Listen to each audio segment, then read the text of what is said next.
Soyez bénis en ce jour. Que le Seigneur vous fortifie. Que le Seigneur vous élève. Que les chaînes de la méchanceté soient brisées. Que les chaînes de l'esclavage soient démolies. Que les pardons sur vos âmes soient pulvérisés. Que toute voile sur vos consciences soit consumée. Tout embargo sur vos vies soit levé. Tous les obstacles sur vos chemins soient dispersés. Au nom puissant de Jésus. Tout règne qui n'est pas le règne du Christ. Qui vous maintient en esclavage. Qui vous fait faire de surplace. Soit démoli en ce jour. Que Christ règne dans vos vies. Règne sur vos pensées. Sur vos âmes. Sur vos esprits. Au nom puissant de Jésus. Amen. Amen. Ce que je veux voir avec vous ce matin, Jésus pose une question fondamentale. Qui dites-vous que je suis? Gloire à Dieu. C'est la parole prophétique qu'il a donnée cette année, n'est-ce pas? Dans Matthieu 16, lisons à partir du verset 13. Jésus était arrivé dans le territoire de Césarée de Philippe. Demandant à ses disciples, qui dit-on que je suis? Moi, le Fils de l'homme. Que dit-on que je suis? Moi, le Fils de l'homme. Et ils répondirent. Les uns disent que tu es Jean-Baptiste. Les autres Élie. Les autres Jérémie. L'un des prophètes. Maintenant, et vous là? Et vous? Et vous? C'est-à-dire vous qui êtes restés avec moi tout le temps là. Qui êtes dans mon cercle intérieur.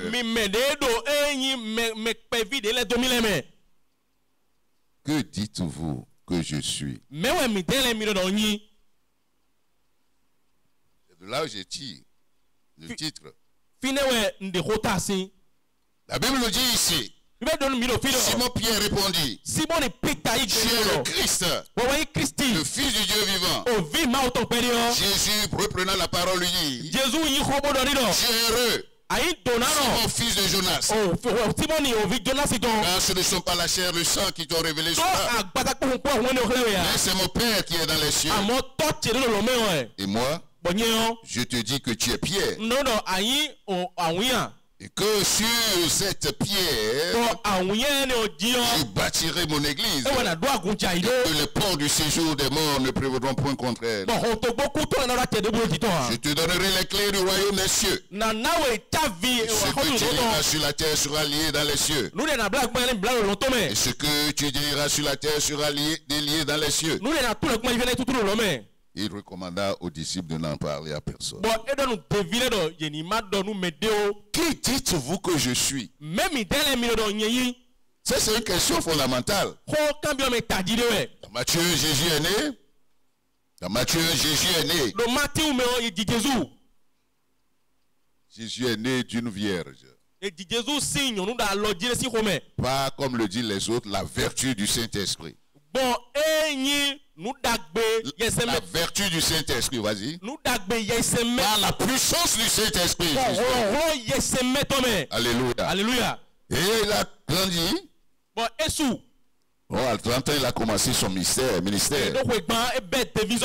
a enseigné avec autorité. Les gens ont dit, mais qui est celui-là? C'est pas comme les pharisiens et les scribes. Mais il enseigne avec autorité.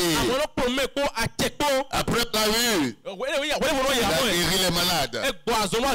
Alléluia. Alléluia. Et on l'a vu aussi. On l'a vu dans Matthieu 8. Il a chassé les démons les plus puissants. Les circonstances les plus difficiles. Il les a affrontés. On le voit dans une barque dormant. Et il dormait. La Bible dit, la tempête s'est levée. Et il y avait une puissance terrible d'effrayeur qui a saisi les disciples. Et ils sont allés voir Jésus. Ne te mets-tu pas en souci de ce que nous périssions? Jésus s'est levé et il a tensé la mer et les fleuves et les vagues. Silence. Et tout a été calme. La Bible dit, et qui est celui-ci? Les anges, mais qui est celui-ci à qui même les vagues et les océans, la main obéit? Alléluia. Alléluia. On l'a vu ailleurs. Hein? Et non seulement guéri les paralytiques, mais il a ressuscité les morts. Dans Matthieu 14, on l'avait vu. Il est monté sur la mer, il a commencé à marcher sur la mer. Le maître de la mer. Il marchait sur la mer. Les gens ont vu, ils ont dit c'est un monstre. Ses disciples avaient pris peur. Et Pierre se leva. Si c'est pas un fantôme. Fantôme. Et que c'est toi vraiment, Seigneur, ordonne que j'arrive. Pierre aussi est monté. Vous avez la suite. Alléluia. Alléluia. Dans 16 maintenant, il dit, qui dit-on que je suis?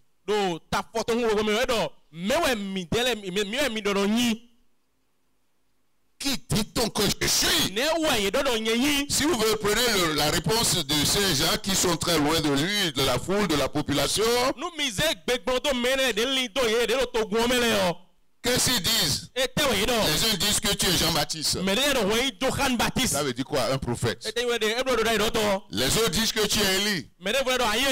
Vous savez, Élie, c'est prophète aussi. Les autres disent Jérémie.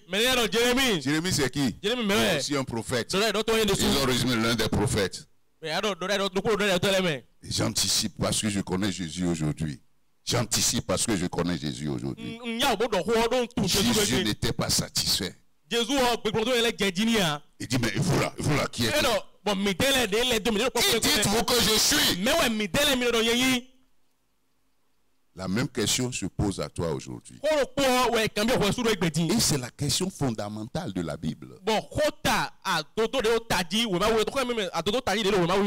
La question fondamentale, existentielle. Je te pose la même question. Le Seigneur te pose la même question. Que dis-tu que Jésus est? Qui dites-vous que Christ est après toutes ces années-là? Oublie ce que la Bible dit. Oublie ce que tu as appris par cœur. Réalise ta présence devant Dieu. Regarde dans ton cœur le temps que tu as passé avec Christ. Qu'est-ce que tu peux dire que Christ est?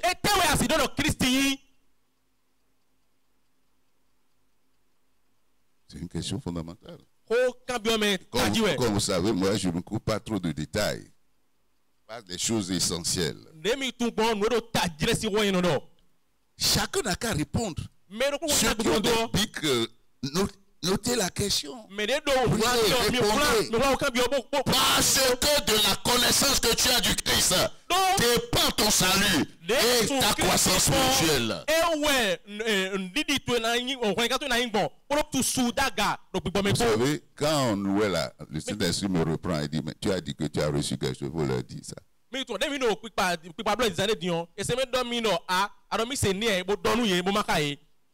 Ce que j'ai reçu est clair. La parole de Dieu est vérité. Le Saint-Esprit tapait ça en moi. La parole de Dieu est vérité. Je vous confirme. La parole de Dieu est vérité. Et après, elle est saisie par la foi. C'est pas la foi. La parole de Dieu doit être crue. Ce que nous disons est essentiel. La parole de Dieu est essentielle après une autre parole est revenue en même temps et dit, l'homme ne vit pas que du pain seulement, mais de toute parole qui sort de la bouche de Dieu. Est-ce que je voudrais confirmer quand je finissais, et ça je l'ai écrit.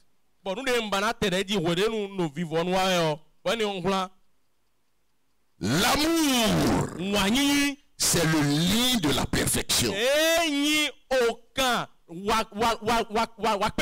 Ça veut dire quoi? Est-ce que tu veux savoir que si tu es vrai, que tu es véritablement né de nouveau, rendu parfait en Christ? Est-ce que tu aimes? Est-ce que tu as de l'amour? C'est ça le lien de la perfection. Qui montre que tu es parfait aussi. Ça, c'était l'exhortation. Mais c'est lié au message, on va revenir tout à l'heure. Qu'est-ce que tu dis que Jésus est? Vous voyez? Pourquoi j'ai fait cette... Il y en a... Celui que Jésus a guéri, qu'est-ce qu'il lui dit? Jésus est un guérisseur. Celui à qui Jésus a fait des prophéties. La femme samaritaine par exemple. Ah, je vois que tu es un prophète. Vous aussi, n'est-ce pas? Pour beaucoup de gens, Jésus c'est un prophète. Quand je suis venu à l'église là,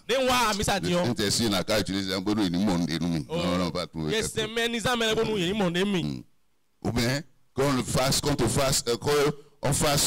on appelle, ce que font les bons diseurs. Je vais me lever et dire, ah toi je vois telle chose sur toi là. Le Seigneur dit, va faire ci, va faire ça. Non. Jésus, pour d'autres, Jésus c'est quoi? Celui qui parle à la mer. Aux choses et les choses obéissent. Pour d'autres c'est qui? Jésus là. Lui ressuscite les morts, c'est ce que Jésus est. Jésus là, il multiplie les pains, on a vu ça dans Matthieu 14. Donc quand vous avez des problèmes, vous n'avez rien là, allez à Jésus. Il va vous donner l'emploi, il va vous donner l'élévation. Il va veiller sur vos ennemis, il va vous délivrer de la mort. Le sorcier ne peut pas vous toucher. Il donne la promotion, l'élévation. Jésus fait tout ça là. Qui dites-vous que je suis? Si tu es seulement à ce niveau-là, c'est pas, tu n'es pas encore parfait. Ta connaissance. Parce que quand ils ont donné, Jésus n'est pas satisfait. Jésus est plus qu'un prophète. Jésus est plus qu'un bon diseur. Il est plus qu'un guérisseur. Il est plus que celui qui ressuscite. La Bible dit, Pierre a pris la voix. Il dit, tu es le Christ, le Fils du Dieu vivant. Cette révélation est essentielle. Mais comme c'est un sujet très vaste, nous ne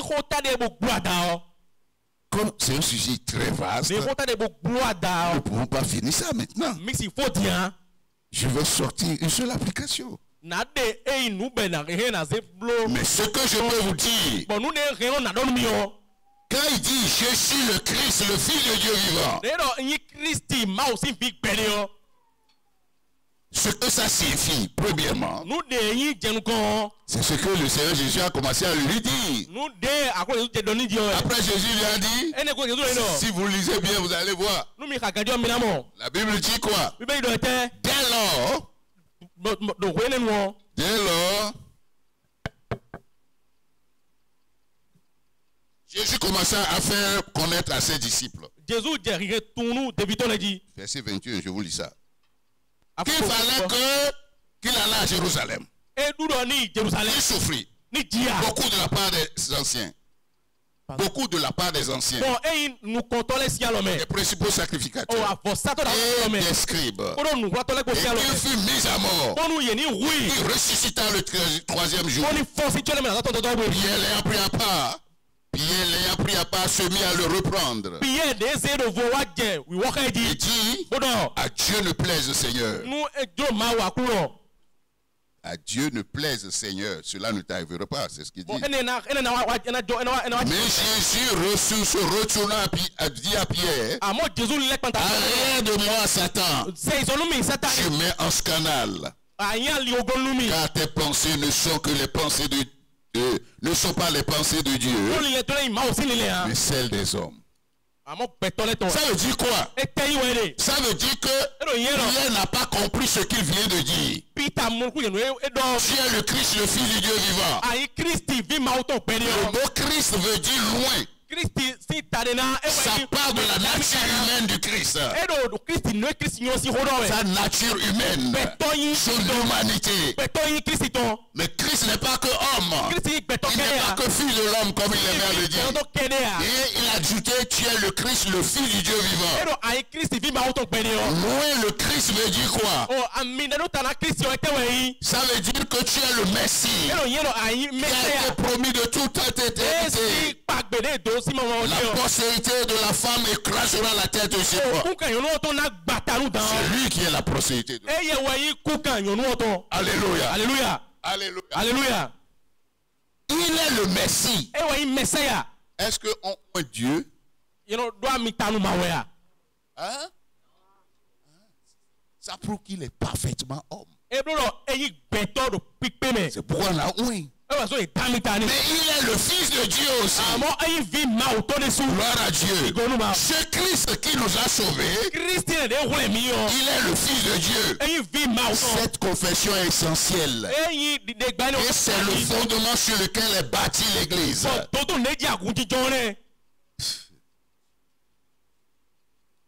Si tu n'es pas sur ce fondement, tu ne pourras jamais stable. Tu es le Christ, le Fils du Dieu vivant. Ça veut dire quoi? C'est celui qui est mort. C'est celui qui est enseveli. Et celui qui est ressuscité. Ça veut dire quoi? Le Messie là, ça veut dire quoi? Qu'est-ce que Jésus a fait pour montrer qu'il est Messie? Dites-nous ça. Ma soeur, qui veut parler parmi vous là? Il n'y a personne? Vous êtes intimidé? Quand l'apôtre Pierre dit, tu es le Christ, le Fils du Dieu vivant. Je vous ai dit, le mot Christ, profite pour faire une mise en garde. Les chrétiens, beaucoup de prédicateurs, de pasteurs mélangent Christ, Jésus, de façon interchangeable. Quand vous lisez dans la Bible, il faut faire attention. Là, on a dit Christ, c'est Christ.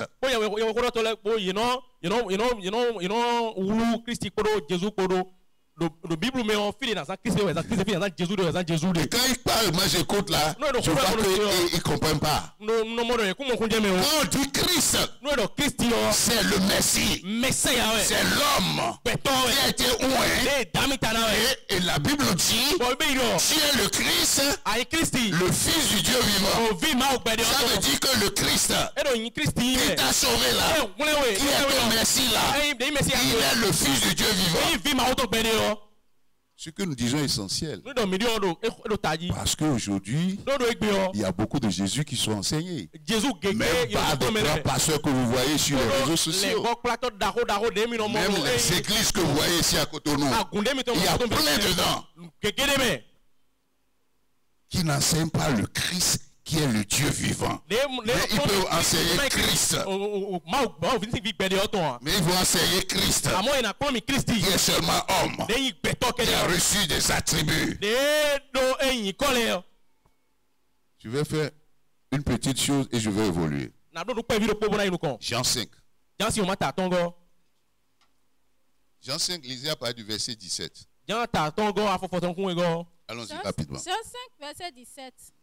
Mais Jésus leur répondit, mon Père agit jusqu'à présent, moi aussi j'agis. À cause de cela, les Juifs cherchaient encore plus à le faire mourir, non seulement parce qu'il violait le sabbat, mais parce qu'il appelait Dieu son propre Père, se faisant lui-même égal à Dieu. Vous avez entendu? Les Juifs en voulaient à lui. Pourquoi? Cherchaient encore plus à le faire mourir. Non seulement parce qu'il violait le sabbat, mais parce qu'il appelait Dieu son propre Père. C'est-à-dire qu'il est le Fils de Dieu. Ça signifie quoi? Il se fait l'égal de Dieu. Donc le Fils de Dieu, ce que Pierre dit là, le Christ, qui est le Christ, le Fils de Dieu. Les Juifs, ils ont compris. Ils connaissent l'Ancien Testament. Eux qui ont reçu les oracles de Dieu. Sur la planète Terre, en leur temps là, c'est les seuls qui connaissaient Dieu. Gloire à Dieu. Donc quand Jésus dit je suis fils de Dieu, quand on dit fils de Dieu, ça veut dire quoi? Le Fils de Dieu, ça veut dire Dieu. Gloire à Dieu. Je vais vous donner un exemple. Qui est né d'un père et d'une mère ici? Donc ton père est un homme, non? Oui ou non? Ta mère est un être humain, non? Ah, vous ne répondez pas. Et toi, tu es fils des hommes, non? Hein? Est-ce que tu es homme? Pourquoi le Fils de Dieu ne peut pas être Dieu? Comprenez? Vous ne répondez pas. Mais les Juifs ont compris. Quand tu dis que tu es fils de Dieu, tu es en train de dire que tu es égal à Dieu. Ça veut dire quoi? La nature que tu as là. Tu es en train de dire que j'ai la même nature que Dieu. Je suis égal à Dieu en ce qui concerne ma nature. Je suis Dieu. Alléluia. Alléluia. Vous n'acclamez pas Jésus.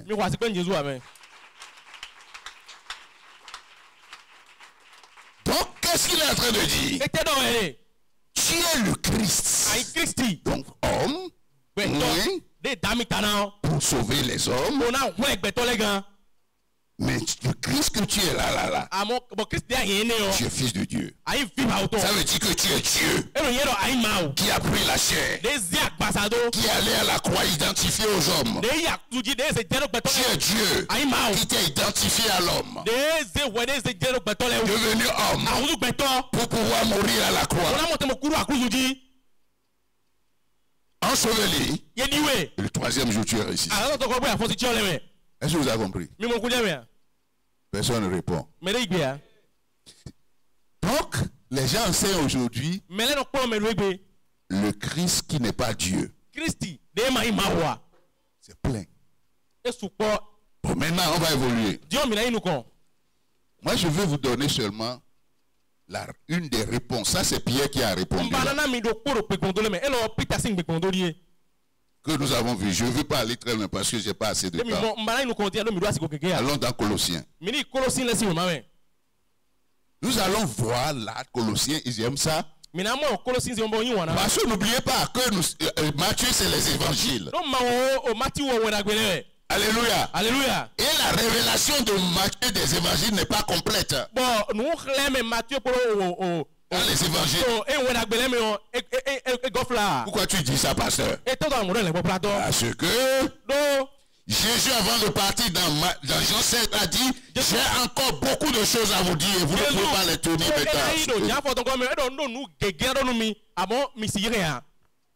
Mais quand le consolateur va venir, le Saint-Esprit conduira dans toute la vérité. Gloire à Dieu. Gloire à Dieu. Donc, si ta foi c'est ça s'arrête de l'Ancien Testament à l'Évangile, là tu as problème.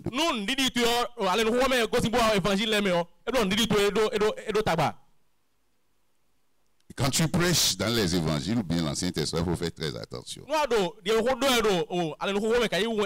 quand le Saint-Esprit est descendu que toute la vérité a été donnée. Il vous conduira dans toute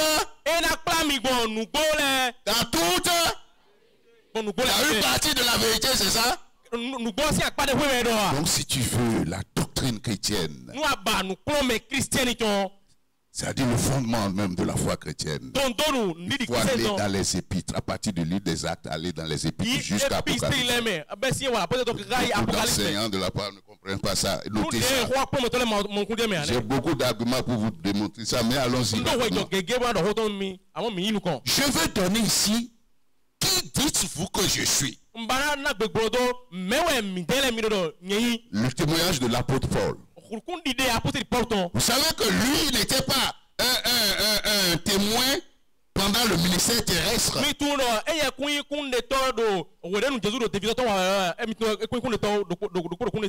ou non?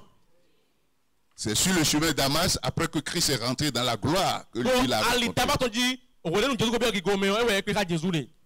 Donc, il a reçu des révélations. Après que le Saint-Esprit est descendu, je vais vous dire, même les évangiles que vous voyez là, les 4 évangiles, ont été écrits après les épîtres de Paul. Quand vous rentrez dans la datation historique des textes bibliques. Et Paul a été utilisé pour même enseigner les disciples qui étaient avec Christ marchant comme ça sur la terre. C'est pourquoi la révélation est supérieure à l'expérience. La révélation est supérieure à l'expérience. Tu peux faire des expériences, tu ne peux pas comprendre. Mais si tu reçois la révélation, c'est pourquoi les chrétiens doivent prier pour recevoir la révélation de qui Christ est. Gloire à Dieu. Je vais donner l'exemple de Paul. Il dit du Saint-Esprit. Que l'Esprit Saint nous dit dans Colossiens. Alléluia. Alléluia. Et là, j'ai environ 10 principales révélations. Est-ce qu'on aura le temps de finir? Oui? Bon, que je vais vous le citer. Et au cas où nous n'avons pas fini, vous allez vous-même faire les choses. C'est sûr que vous avez lu, mais je veux mettre l'accent sur ça. La première chose qui est importante de savoir, l'évangile de Jésus-Christ. Christ est mort pour péché. Dans les Écritures, enseveli, le 3e jour, il est ressuscité. C'est ça qui signifie Christ. Le Messie. C'est le cœur de l'évangile. Et ce Christ-là, il est fils de Dieu. N'oublie jamais ça. Gloire à Dieu. Donc dans Colossiens, première chose, quand nous allons je vais vous donner le contexte, mais ça va nous prendre trop de temps. Allons-y rapidement. Une première révélation que le Saint-Esprit nous donne là. Christ est l'image du Dieu invisible. 2. La Bible dit, c'est par lui. Bon, non, je ne peux pas dire ça. C'est-à-dire, il est le créateur des choses visibles et invisibles. C'est lui qui a créé toutes choses. Matthieu, il a créé.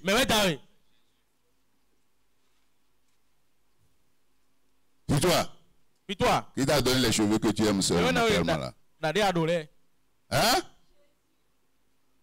Tout le monde doit être conscient de ça. Pas seulement dans la tête, dans le cœur. Je suis fabriqué, tissé par Jésus-Christ de Nazareth.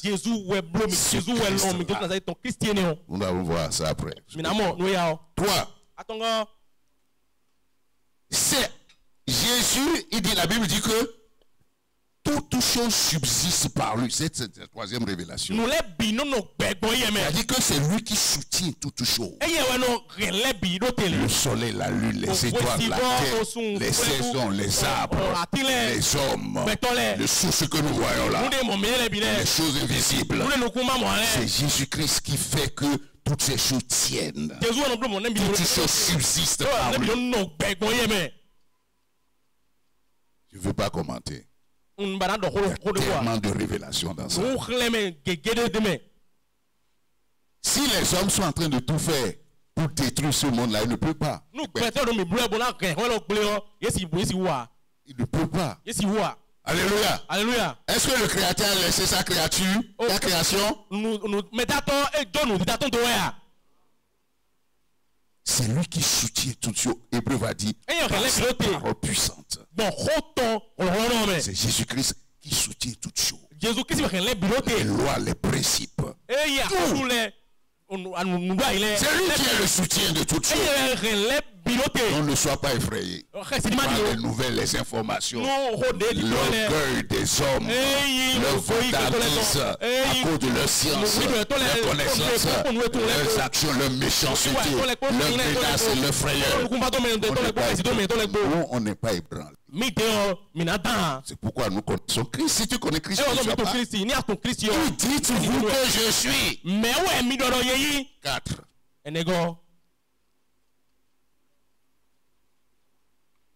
La prééminence du Christ. Il est la tête de l'Église. Il est la tête de l'Église. C'est le chef du suprême capital. C'est la tête suprême.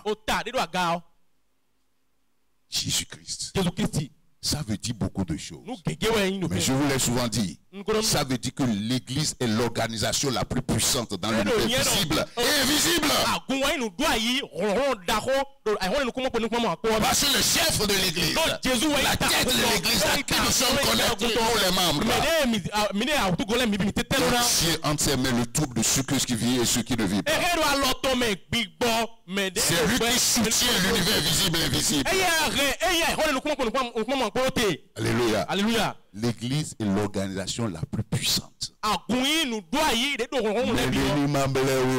Personne ne te trompe. Pour que tu ailles dans des groupes mystiques et sataniques.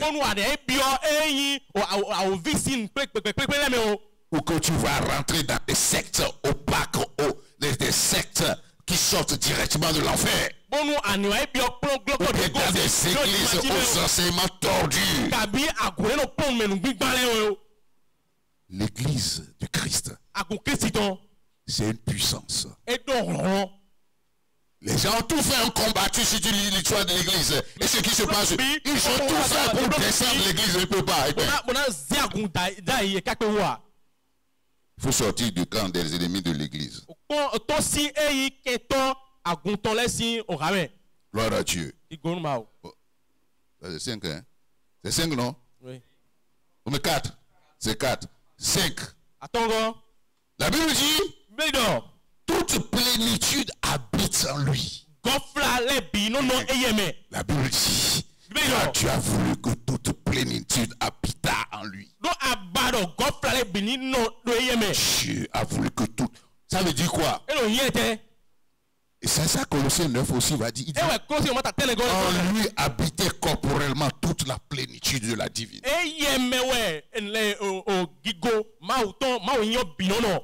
C'est-à-dire que tout ce qui fait de Dieu, Dieu là, habitait physiquement, corporellement en lui. Gloire à Dieu. Alléluia. Gloire à Dieu. On parle de Jésus et tu de... Gloire à Dieu. Je parle du Dieu qui s'est révélé en Jésus-Christ. Amen. Amen. 6. La Bible dit il est le réconciliateur de toutes choses. Alléluia. Alléluia. Parce que quand le péché est rentré dans le monde, alléluia. Alléluia. Tout a été gâté. Je ne voudrais pas commenter, continuons. Ok, 6. Nous sommes à 6 maintenant, non? 6. Il réconcilie non seulement les hommes avec Dieu, mais toute chose, toute et non bon ouais ha gbetole ko ma ko kede a amo on le pipo. Gloire à Dieu. Verset le 7 maintenant, nous sommes d'accord? C'est ça, non? Oui. Christ est l'espérance du chrétien. L'espérance de la gloire. Christ est l'espérance de la gloire. C'est-à-dire que s'il y a une espérance de la gloire, que tu peux avoir, c'est Christ. La gloire que nous attendons, que nous avons déjà eu ici, qui ne s'est pas pleinement révélée, c'est Christ qui nous donne cette gloire. C'est la raison de ça. C'est lui le Christ qui est l'espérance de notre gloire.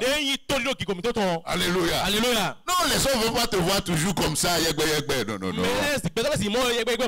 Rempli de peur, de troubles. Qu'est-ce que sera ma vie? Et un vent souffle comme ça. Et ta vie est malheureuse sur cette terre-là. Mais tu as Christ là. Il y a une gloire qui vient pour toi. Ça dit là. Alléluia. Alléluia.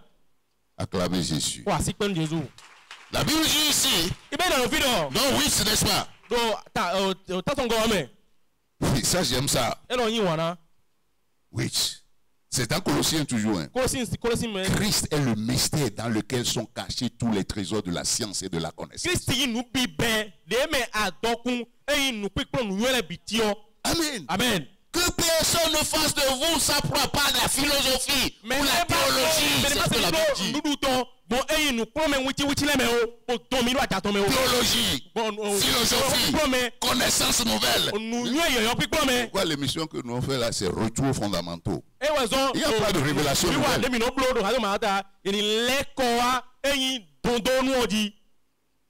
Il n'y a pas de révélation nouvelle. Les chrétiens laissent les fondamentaux. Les gens cherchent une révélation nouvelle. Ils cherchent une connaissance supérieure. Une connaissance ésotérique. Pourquoi? Parce que la Bible dit dans 1 Corinthiens 8, la connaissance enfle. Donc, ainsi, ils vont avoir cette connaissance comme ça. Mais Jésus-Christ est le mystère dans lequel sont cachés tous les trésors de la science, de la connaissance et de la sagesse.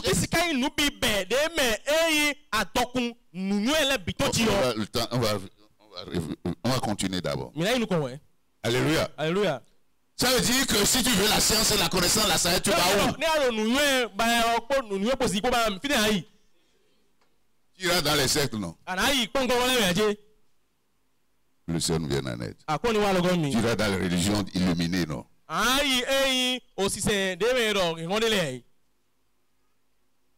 Jésus, nous sommes dans Colossiens. Après, on va voir le témoignage de Jean. Verset 9 de Jean 1 dit, c'est lui qui est la véritable lumière qui en venant dans ce monde éclaire tout homme. Dans ce monde, il y a beaucoup de choses qui se réclament être lumière. Mais il n'y a qu'une seule véritable lumière. La seule véritable lumière, c'est Jésus-Christ de Nazareth, le Fils du Dieu vivant. Alléluia. Alléluia. Ça, c'est une parenthèse. 9, nous sommes d'accord? La Bible dit dans Colossiens quoi? Christ est notre vie. Christ c'est notre vie. Le Saint-Esprit dira ailleurs, j'ai été crucifié avec Christ. Si je vis, ce n'est plus moi qui vis. Et c'est vrai. Qu'est-ce que le Saint-Esprit dit? La parole de Dieu est V. Ça se saisit pas là. Jésus est ma vie. Christ. Donc, quand on a dit, c'est précisé, on a dit Christ est ma vie. Christ est ma vie. C'est-à-dire que ce Jésus-là, il est le Christ, mais le Fils de Dieu vivant. Alléluia. Alléluia. Christ est ma vie. Si je vis, ce n'est plus moi qui vis. C'est Christ qui vit en moi. Je marche aujourd'hui dans la chair. C'est dans la foi au Fils de Dieu qui m'a aimé et s'est livré pour moi. Ça, c'est le christianisme, ça. Ça veut dire Christ est ma vie, c'est quoi? Si je confesse ça là, on doit voir Christ en moi. Comment? Christ n'est pas un magicien. La manière dont tu aimes ton prochain. La manière dont tu aimes ta femme. La manière dont tu aimes ton époux. Tes enfants. Tes frères et sœurs. Dans l'église. Le monde. C'est le lien de la perfection. Oui, tu es chrétien. Tu es rancunier. Tu as des rancœurs. Tu parles mal des autres. Tu es rempli d'envie.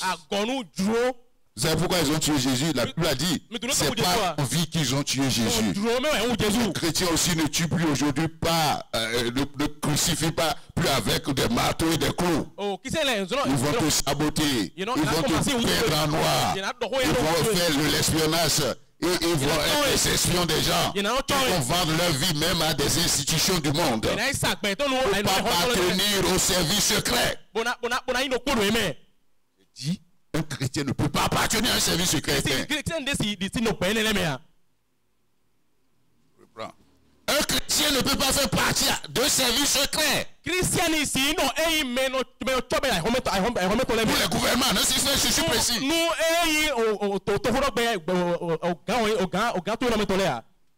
savez pas ce que vous faites. Si le patron là, vous savez ce qu'ils adorent. Et tu vas prendre le fils que le sang de Jésus a racheté pour aller le rapporter là-bas pour qu'on lui fasse du mal. Tu es Judas. Tu es Judas. Il y a les Judas de temps moderne. Écoutez ce que le Saint-Esprit dit. Écoutez le Saint-Esprit dit. Faites la lecture spirituelle des choses. Quand le Saint-Esprit souffle, il faut avoir le discernement. Je m'arrête là.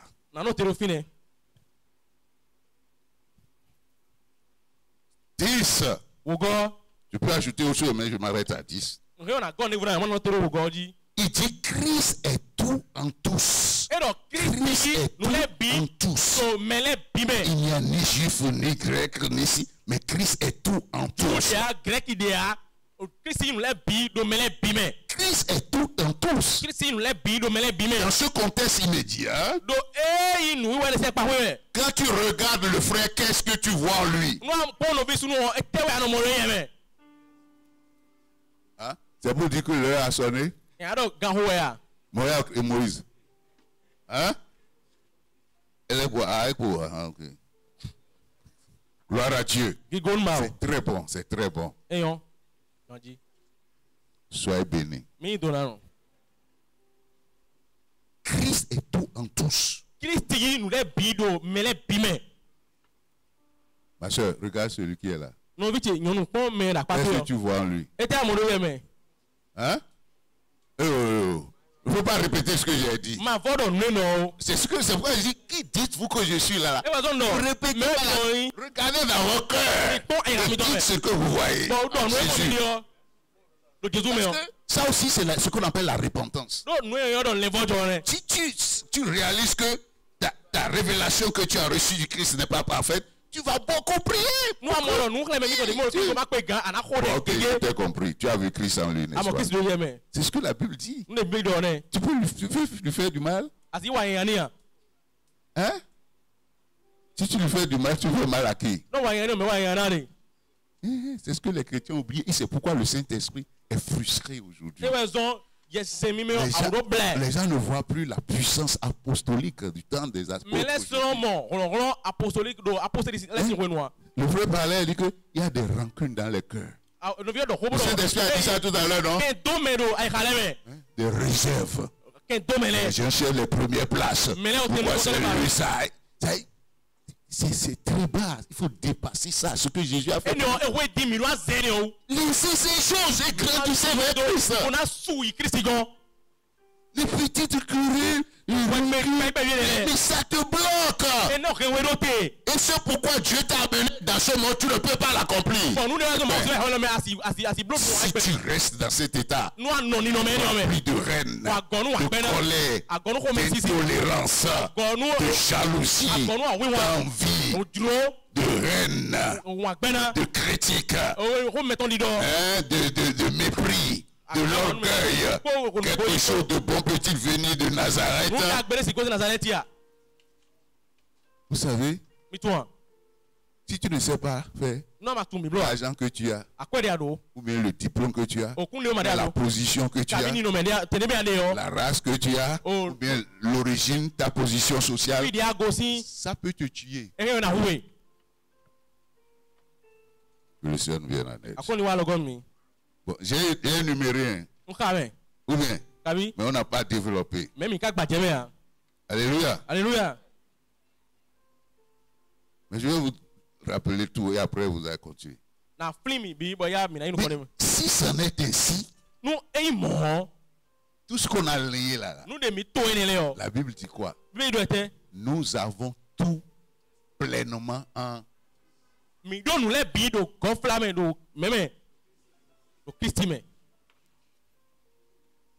nous avons tout en lui. Nous avons un peu de choses en lui. Nous avons 100 choses en lui. Et quand on te dit que tu as tout pleinement en Christ, qu'est-ce qu'on est en train de dire? Tu as tout partiellement en Christ, c'est ça? Mais tout. Bon, et à énumérer vos besoins. Tout est en Christ. Et tu l'as déjà. Tu l'as déjà.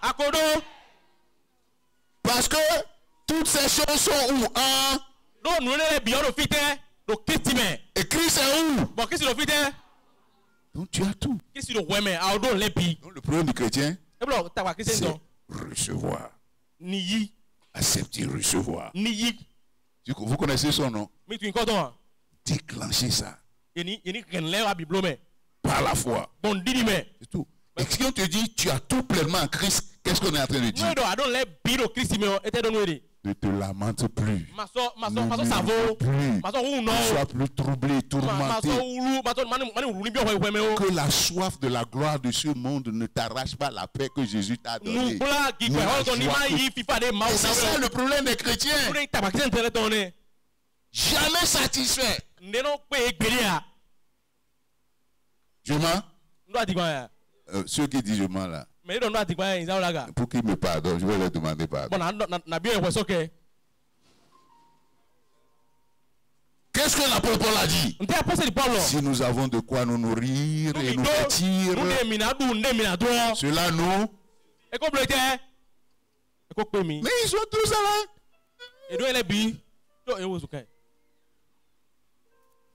Alors Christ a besoin de toi pour sortir les gens des ténèbres. C'est ça qui a de la valeur. Ou bien, tu as combien de temps passé ici? Plus 80, 100 ans. Ça passe vite. Moi j'ai commencé à travailler à 25 ans. Maintenant après 40 ans je suis là. C'est déjà parti. Choisissons les priorités. Deuxième chose, marcher en lui. Étant enraciné en lui. Tout ça c'est dans Colossiens. Marcher en Christ, ça veut dire quoi? Christ est ta vie. Quand tu marches comme Christ marche, tu marches en Christ. Enraciné. On n'a pas assez de temps, n'est-ce pas? Toi. Que personne ne te séduise. Troisième conséquence, c'est ça. Comment ils te séduisent par la connaissance, la philosophie. Il y a une nouvelle religion, une nouvelle révélation. On va t'attirer, on va comment te séduire et te tromper par quoi? Par les théologies. La foi ne suffit pas. La grâce ne suffit pas. Vous ne connaissez pas ce qu'on appelle la grâce. Il faut ajouter quelque chose. Il faut ajouter quelque chose. Il faut ajouter quelque chose. On va faire ça pour ils vont te marier avec ça. Te ravir le prix de la course, comme le Colossien dit. Ils vont t'attraper avec quoi? Tu as un problème, hein? Voilà, tu vas faire 70 jours de jeûne. Va faire 7 jours de jeûne. Et tu viens là, on va prier jusqu'à... ça va sortir. Et la Bible a dit... Tu as tout pleinement en Christ. Gloire à Dieu. Je ne veux pas tout commenter ça. Il y a beaucoup de gens qui aiment trop les jeûnes. Les jeûnes sont importants. Il faut traduire, les jeûnes sont importants. Les jeûnes. Ils pensent que les jeûnes vont remplacer Christ. Donc c'est un problème. Christ ne me suffit pas. Le problème,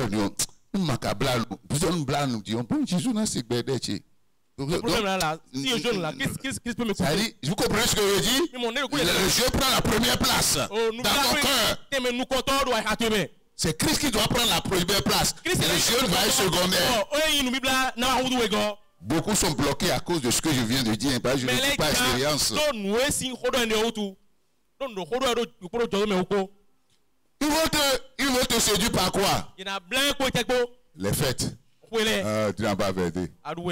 Oh, les dates là, on sait comment on fixe les dates là. Ça vient des sectes dont nous parlons. Tu n'as pas vu la Bible, les disciples n'ont pas fait ça.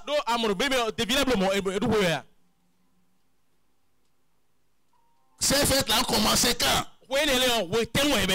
Bon, les premiers disciples n'ont pas fait ça. Donc, ils sont moins chrétiens que ceux qui fêtent aujourd'hui, c'est ça, non? Moins. Ce qu'ils fêtent maintenant. Nous sommes des Juifs, non? Attends, on va faire un peu. Nous ne sommes pas en marge de la société. La Bible a parlé d'une vertu chrétienne qu'on appelle la sobriété. Ça. Les chrétiens, les églises sont devenues même aujourd'hui des églises spectacles. Vous avez vu ça, non? Dimanche là, il y a la chorale, on chante, tout le monde est content. Ça va suffire, hein? Il y a chorégraphie aujourd'hui. Avec des voiles, on déroule. Ouais, les chants sont ici. Et tu veux, Flora, qui te dit ton Jésus de souhait jeté.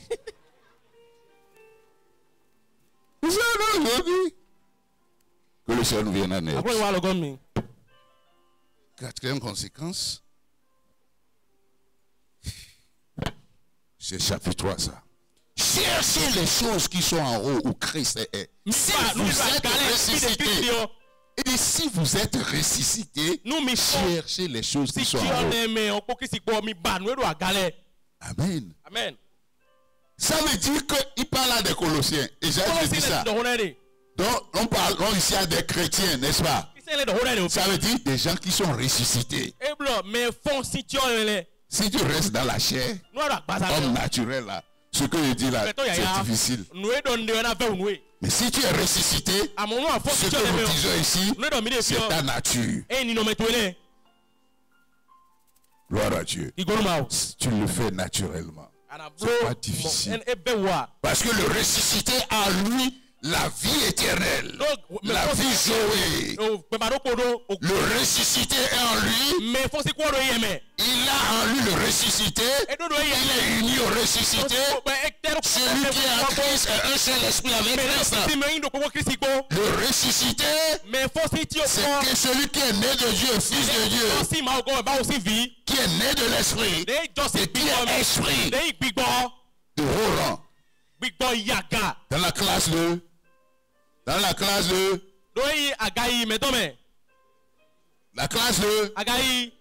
Dieu. Gloire à Dieu. Ça c'est l'évangile.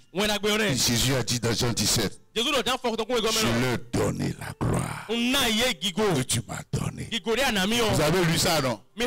Il a partagé sa gloire. Et nous partageons sa gloire. Il a été ressuscité. Il a été élevé. Il a été élevé à la droite de la majesté divine. Au-dessus de toute autorité, toute dignité, le Seigneur, dignité. La Bible dit, quand il ressuscitait d'entre les morts, il nous a aussi rendu à la vie. Et il nous a élevés aussi. Dieu nous l'a placé en lui. Et en lui, nous sommes assis au-dessus des autorités, des principautés, des trônes, dignités. Et tout notre suprême nommé non seulement dans ce siècle, mais également dans le siècle. C'est mon nom, ça. Quel est ton nom? Qui dites-vous que je suis? C'est ça. Maintenant, ça là, ça fait séminaire, non? Ouais, les choses que j'ai annoncées, je n'ai pas défini. Ok, je vais prendre le premier point. Colossiens 1,15. Le reste, si je suis là, je vais continuer ou bien un autre va continuer. La Bible dit, il est l'image du Dieu invisible. Le premier-né au-dessus de la création. Et Louis II a fait une mauvaise traduction en disant premier-né de la création. Il est le premier-né au-dessus de la création. Ça veut dire qu'il a la prééminence dans tout ce qui est créé. Lui n'est pas créé. Jésus-Christ de Nazareth n'est pas créé. Il a été engendré. Il n'était pas créé. Il n'est pas créé. Parce que vous lisez ensuite le verset qui suit, il dit quoi? Car en lui ont été créées toutes les choses qui sont dans les cieux et sur la terre. En lui. Si c'est en lui qu'on a créé, ça veut dire qu'il existait avant la création. Oui ou non? Bon, il y a encore une autre préposition là. La Bible dit dans la dernière partie du verset, dit, tout a été créé par lui. Tout a été créé par et pour. Il n'est pas créé. Donc, celui qui t'enseigne un merci créé là, il faut le fuir. Le problème est que quand les gens prêtent, tu n'as pas leur statut pour voir ce qu'ils croient. Quand un serviteur de Dieu, on a vu les gens, mais les gens ne prennent pas le temps d'aller questionner leur foi pour savoir qu'est-ce qu'il a cru. Quel est le fondement de sa foi? C'est ça qui va déterminer l'esprit qui va vous partager. Donc il va commencer à travailler. Quand tu es sur YouTube, tu veux pas. Tu vas ramasser beaucoup de choses. Il faut t'assurer de celui que tu écoutes. Carrément ce qu'on nous a appris ici à René, excusez-moi, on prie bien avant d'aller écouter. On va voir le discernement. Gloire à Dieu. Alléluia. Donc, il est l'image du Dieu invisible. Il y a beaucoup de choses à dire ici. Il y a une prière que les hommes ont faite depuis la création jusqu'à aujourd'hui. Job aussi a posé la question. Je veux le voir. Et lui poser une question. Le Dieu là, c'est parce que les parents disent, écoute-moi, on ne le voit pas. Et les hommes aspirent à voir Dieu. Qui ne veut pas voir Dieu ici? Hein? Il y en a? Moïse aussi a dit la même chose. Je veux voir contempler ta gloire. Et la Bible dit que Dieu vivant, tu vas rester là. Hein. Tu vas rester dans le creux du rocher. Et je vais passer. Tous les gens veulent voir.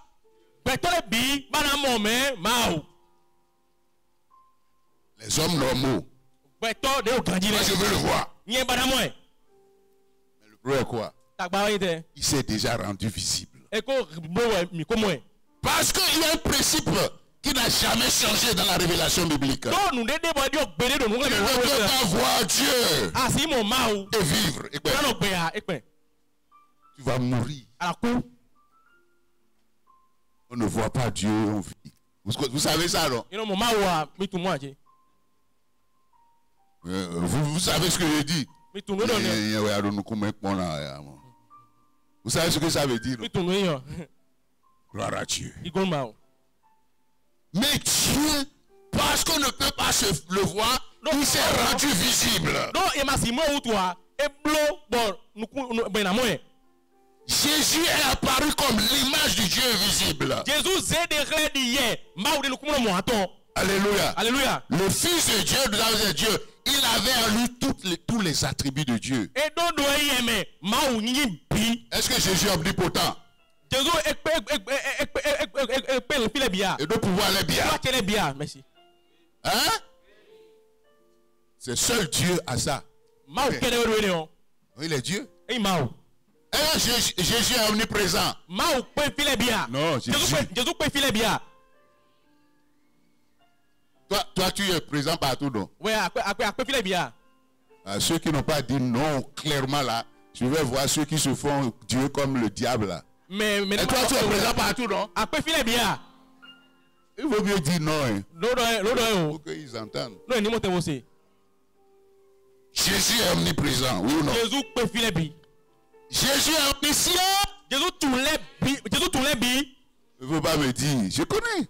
Vous m'avez dit, quand on lui a posé la question, quel sera le jour, il a dit, je ne connais pas. Seul le Père connaît. Non, il faut bien lire la Bible. Il connaît tout. Ils sont nombreux à Cotonou dans les dénominations. Qui ne croient pas que Dieu, Jésus là, soit omniscient. Donc, ils enseignent un autre Dieu, un autre Christ. Et toi, tu es parmi eux. Tu ne le savais pas. C'est pourquoi nous sommes là pour apprendre. Donc, il est l'image du Dieu visible. C'est pourquoi dans Jean 14, il a dit, Philippe a dit, montre-nous Dieu, cela me suffit. C'est ce que je t'ai dit. C'est le désir de tous les hommes. Ils sont restés avec lui pendant longtemps là. Donc la question de Jésus est importante. Qui dites-vous? Parce que le souci de Dieu pour ses créatures, c'est de leur montrer finalement qui il est. C'est grave. Tu ne le connais pas. La Bible dit, il est venu dans le monde. Le monde a été créé par lui. Il est venu chez les siens. Et les siens ne l'ont pas reconnu. Or, les démons, dès qu'il est apparu, les démons l'ont connu. Tu es le Fils de Dieu. Tu es venu pour nous perdre. Et les hommes n'ont pas reconnu. C'est triste, non? Vous ne répondez pas. Ça fait pleurer, non? Il était dans le monde. Le monde a été créé par lui. Il est venu chez les siens. Les siens ne l'ont pas connu. Ils ne l'ont pas reçu. C'est grave. Donc, c'est le sujet. Philippe a dit, tu as fait miracle, tu as ressuscité les gens. Tu as tout fait là. Nous seulement le Père, ça nous suffit. C'est pour dire que c'est une question fondamentale. J'ai dit, il y a si longtemps que je suis avec toi, Philippe. Et tu ne m'as pas reconnu. Hein? Tu ne sais pas que celui qui m'a vu a vu le Père. Vous avez suivi, non? Ça a suffi pour que les gens disent que Jésus, c'est le Père. Il y a la doctrine que nous appelons les unitaristes. Bon, il y a plusieurs branches. Les modalistes, ils sont pleins ici. Je ne veux pas nommer les noms. Si tu veux connaître quelques églises là, je vais te donner les noms et tu iras faire les enquêtes. Il dit que c'est la même personne qui est venu, qui est Père. Vous y encore, et après, c'est la même personne qui est devenue fils. Après, c'est la même personne qui est Saint-Esprit. Doctrine satanique. Et il y a des frères de versets, ils vont utiliser comme ce qu'il dit. Il a dit, quelqu'un qui m'a vu a vu le Père. Et ça veut signifier que Jésus est le Père. Puisque les versets qui ont suivi disent, ne savez-vous pas que je suis dans le Père? Vous savez ce que ça veut dire? Je suis un avec le Père. Quand tu vois le Père, quand tu me vois, ne cherche plus le Père. Tout ce que tu vois en moi, c'est le Père. Gloire à Dieu. Donc, écris correctement dans ton cœur. Écris. Tu ne veux pas écrire, écris. Le Fils, Jésus n'est pas le Père. Ok. Je vais vous lire un passage pour confirmer ça. Nous rentrons maintenant dans ce que nous appelons en théologie la nature de Dieu. Gloire à Dieu.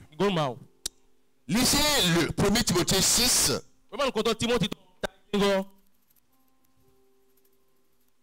Lisez à partir du verset, le verset qui va permettre de bien comprendre, verset 13 au verset 16. Et après, on va faire seulement le 1 et on va vous laisser partir.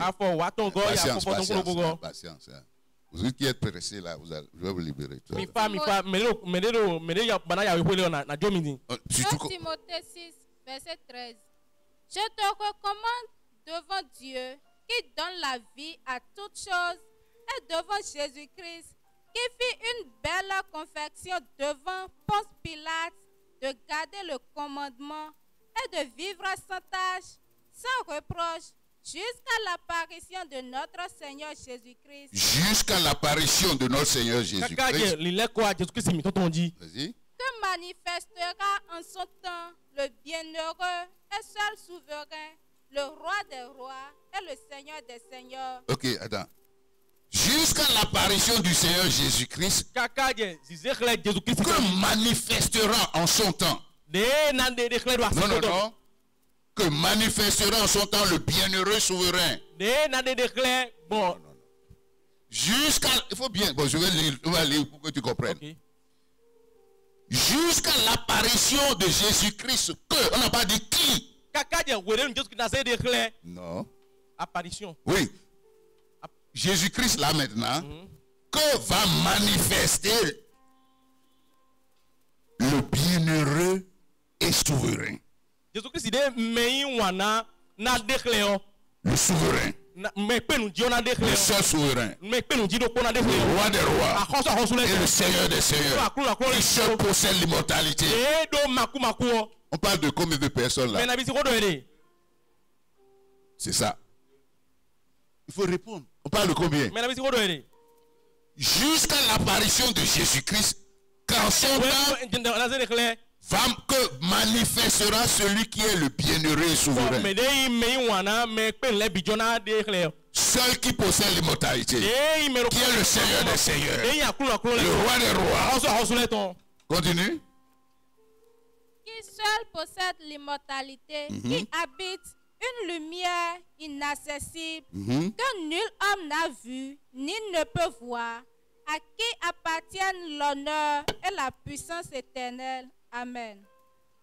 Ce bienheureux souverain. Souverain. Qui va manifester en son temps Jésus-Christ. La Bible dit, il habite une lumière inaccessible. Qu'aucun homme ne peut voir. C'est bien ça, hein? Qu'aucun homme ne peut.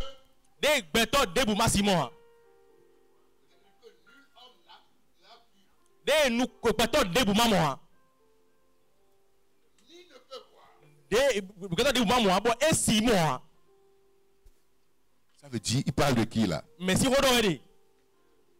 qui parle-t-on là? Le Père. Le Père, c'est l'immortalité. Dans la lumière inaccessible. Qu'aucun homme n'a vu et ne peut voir. Qui appartiennent l'honneur et la gloire des siècles. Amen. Vous avez compris? Et quand Jésus est venu dans Jean 1,18, il a dit, personne n'a vu Dieu le Père. Personne n'a vu Dieu. Il parlait du Père. Donc Jésus-Christ n'est pas le Père. Nous sommes dans la nouvelle alliance. On ne peut pas confondre. Vous pouvez sortir tous les versets. Je vous provoque. Sortez tous les versets qui vous font croire que on est là en plein en théologie. La nature de Dieu.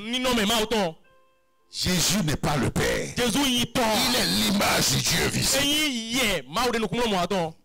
Hébreu a dit, Hébreu c'est la haute christologie, c'est ce qu'on appelle. Il a dit, celui qui est la substance, sa substance, l'empreinte de sa substance. Jésus-Christ est l'empreinte de la substance de Dieu. La substance de Dieu est imprimée en lui. Pour l'aider, c'est ce qu'on appelle substance. Il y a les professeurs ici, non? La substance de Dieu. Hein? Voilà. C'est tout ce que Dieu est, sa substance même. Sa substance. C'est imprimé. Il en a imprimé en Jésus. Gloire à Dieu. Alléluia. Il dit, il est le resplendissement de sa gloire. Jésus est le resplendissement de sa gloire. L'empreinte de sa substance. Il est l'image du Dieu invisible. Donc, Dieu n'est plus un mystère. Vous avez compris? Dieu s'est rendu visible. C'est pourquoi je dis que Jésus n'est pas un Dieu junior. Il est Dieu. Il est l'image du Dieu invisible. Il a tous les caractères de Dieu. Tous les attributs de Dieu. La gloire de Dieu. La Bible dit dans Philippiens 2. Celui qui existait en forme de Dieu. Il est Dieu. Le mot forme là, il faut aller dans l'étymologie, vous voyez. Il était Dieu. Il est Dieu. Celui qui est en forme de Dieu. Ne regardant point comme une proie arrachée que d'être égal à Dieu. C'est-à-dire qu'il n'y a pas de lutte entre lui et Dieu. Il est naturellement. Il est Dieu naturellement. Il n'y a pas de compétition. C'est l'autre là. L'autre là, parce qu'il n'est pas Dieu là. Il a voulu établir son trône au-dessus de Dieu. Vous connaissez l'autre là, non? Il s'est humilié lui-même, c'est ce qu'on a dit. Il a choisi de s'humilier. Se rendant obéissant. Donc il s'est humilié, devenu un homme. Il a laissé toute sa divinité. Il a laissé sa divinité. Et il est apparu dans ce monde comme un homme. Un simple homme. Et Isaïe a ajouté, il n'avait ni beauté ni éclat pour attirer le regard des hommes. Homme de douleur. Mais c'est Dieu. Dieu. La Bible dit, se rendant obéissant jusqu'à la mort. Jusqu'à la mort de la croix. À cause de qui? Les gens n'ont pas la réponse. À cause de qui? C'est ça qu'on appelle l'amour de Dieu. Gloire à Dieu. obéissant jusqu'à la mort. Et donc le Saint-Esprit me disait, mais tu as vu maintenant? Donc c'est celui qui t'a créé là. C'est lui aussi, c'est lui qui est encore venu pour te sauver. Ça ne fait pas une différence dans la compréhension de l'évangile? Est-ce que ça a une différence dans la compréhension de l'évangile? Il y a une différence? Nous lui appartenons avant même la rédemption. Et quand il a vu que nous étions en souffrance, il ne peut pas rester là et nous voir souffrir. Vous êtes d'accord avec moi? Mais c'est pourquoi il a quitté. La Bible dit un Dieu. Dans Hébreu a dit quoi? Dieu s'est assis. Dieu est sorti de Dieu. Dieu a regardé Dieu. Dieu a dit, toi va. Moi je reste ici. Parce qu'on ne peut pas me voir et vivre.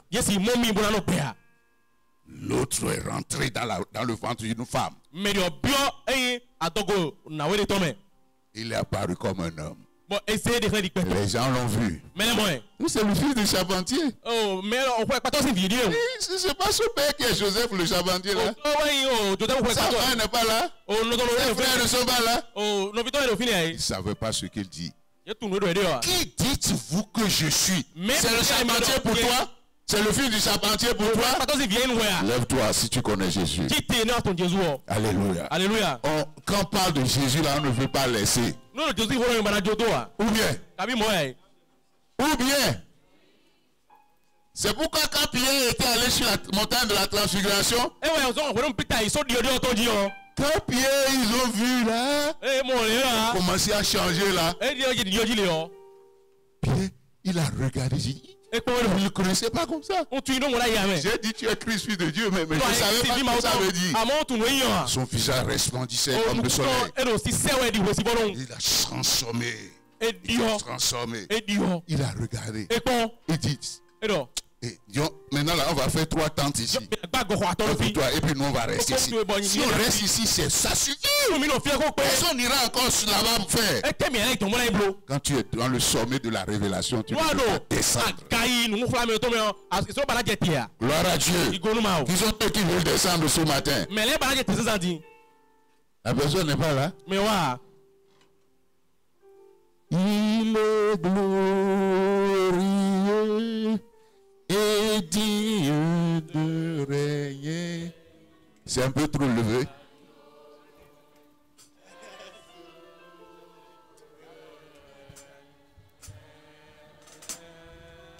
Nous élevons nos pour l'adorer.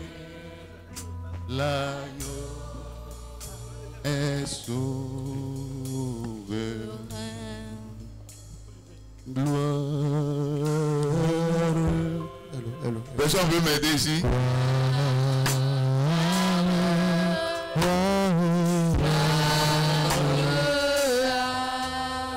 L'agneau chante gloire, gloire. Chante gloire, gloire à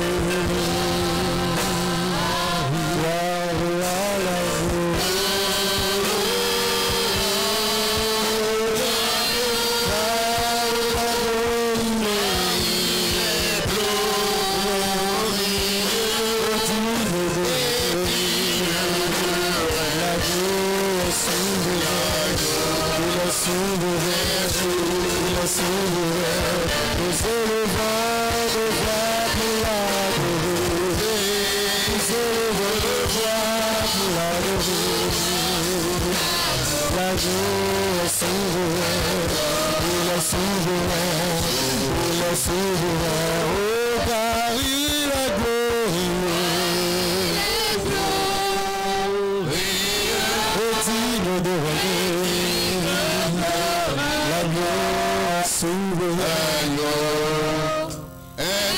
Maintenant tu vas commencer à parler à Jésus. Parle-lui. par la paix au Père, par Jésus. Nous avons tout pleinement en lui. Et là, commence à lui présenter ce que tu veux.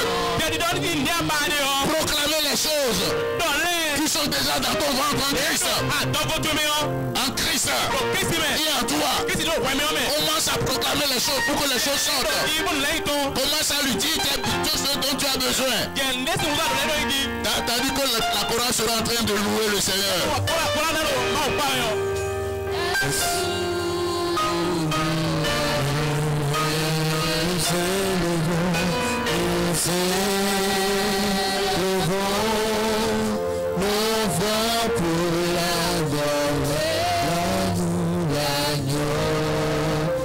Il faut prier.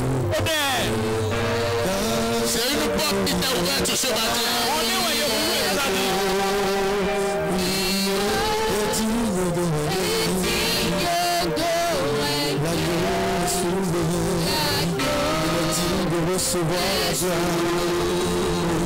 C'est pourquoi nous élevons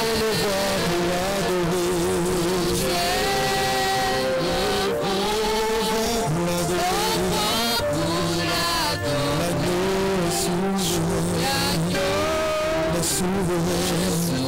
Le souverain, parmi les glorieux,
Seigneur Jésus-Christ de Nazareth, ta parole est vérité.